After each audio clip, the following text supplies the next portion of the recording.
A brand new California law will now ban private universities from considering an applicant's relationship to legacy alumni or donors.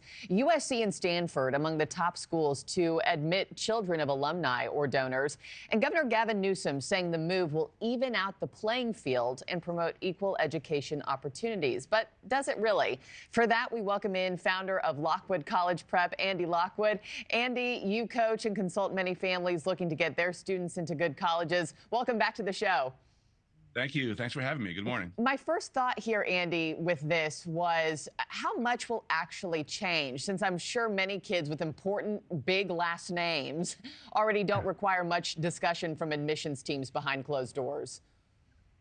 Well, you know what? I don't think it's going to change things that much because, first of all, there aren't any penalties associated with this new law, as far as I can tell, or similar ones in other states.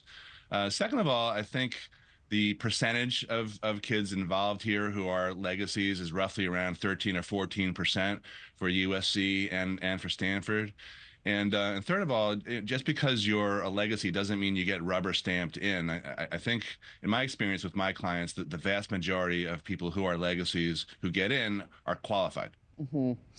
Speaking of the penalties, there's no financial penalties, but the names of schools that violate this law will be listed on the Department of Justice website. I mean, do schools care about that? Or no? I don't even know how to. Well, personally, I don't even know how I would even find that list. I mean, I guess I could devote some time.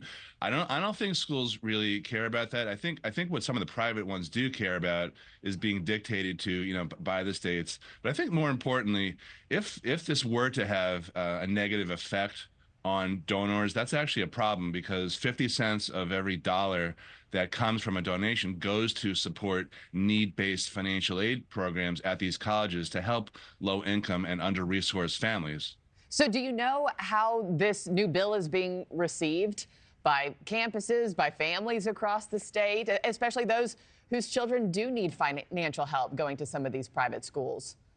Well, I think in general, no one really knows about this story, so I'm glad you're covering it. I think for the people who do need aid, they don't really understand where the money comes from because they look at colleges like Stanford with billions in their endowments and they think, oh, they've got the money to give everyone free tuition, so why don't they do that? But these colleges are businesses and they have their own agendas and they have all sorts of overhead, so they need the money. The question is, will this bill and this law negatively affect their endowment? I don't really think so. Yeah, I'm curious if this was passed just to make a point, especially following the college admission scandals that you and I have talked about before right here on the show. We'll follow it closely as it progresses and we learn more. Andy Lockwood, thanks so much, sir. Appreciate it. Thank you. Thanks for watching, everybody. Go to joinnn.com to find NewsNation on your television provider. Also, don't forget to click that red subscribe button below to get more of NewsNation's fact-driven, unbiased coverage.